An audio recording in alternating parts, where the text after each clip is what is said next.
bani tallafin nan na yi aikin karka bar ni in rankwafa. Ni tallafawa masu kiwo da ma maharbin da ke rike yar gwafa. Ka saba taimako na Allah ta yana harshe da baki in sarrafa.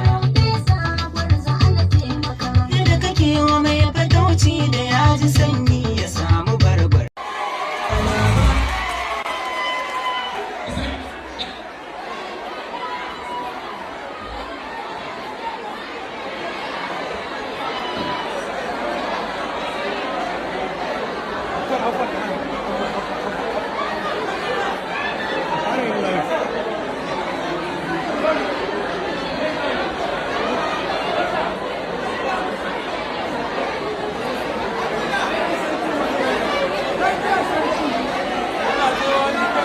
Muke jira.